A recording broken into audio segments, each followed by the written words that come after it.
Today I'm talking about Ellen Corby. Ellen Corby had a remarkable background. She started off as a script supervisor back in the early days of television and worked on shows like The Little Rascals.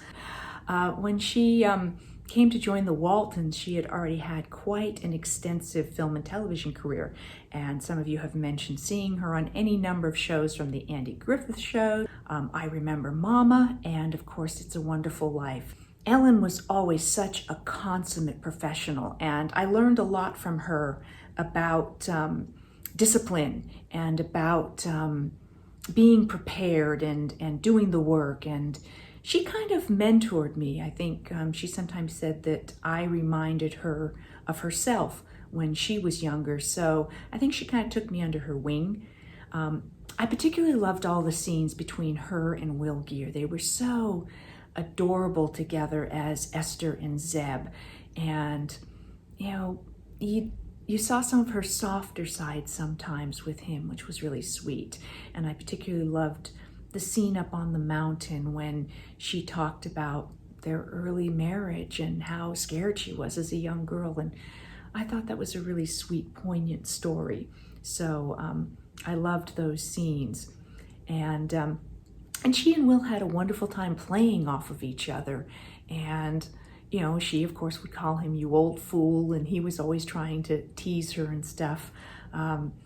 But she always took the work very seriously, and I really respected that. She also had a really wonderful sense of humor, and she had the cutest little giggle, which she didn't get to hear very often, but I don't know if you recall catching it, but every once in a while we'd hear it, and it was so sweet and reminded us of the young girl that still very much lived inside her.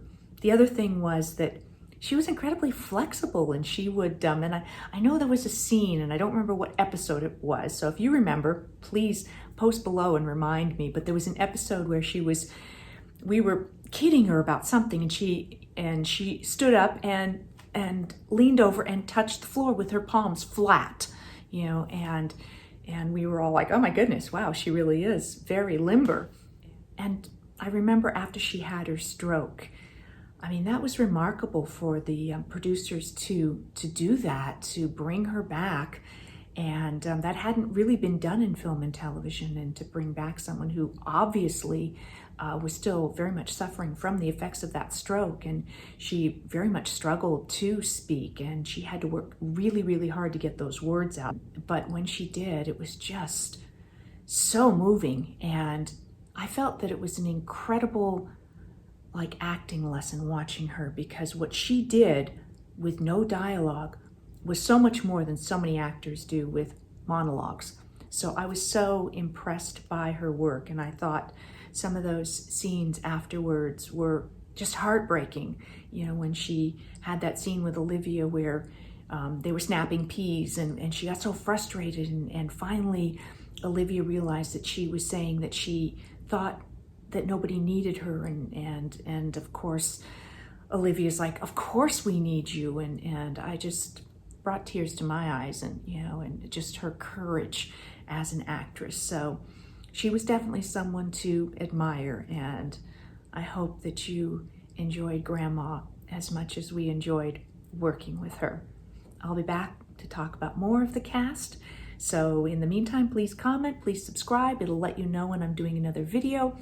And any other comments you have or things that you'd like me to get to. I have a list of things that people have mentioned, so I'm working my way through those. All right, till next time.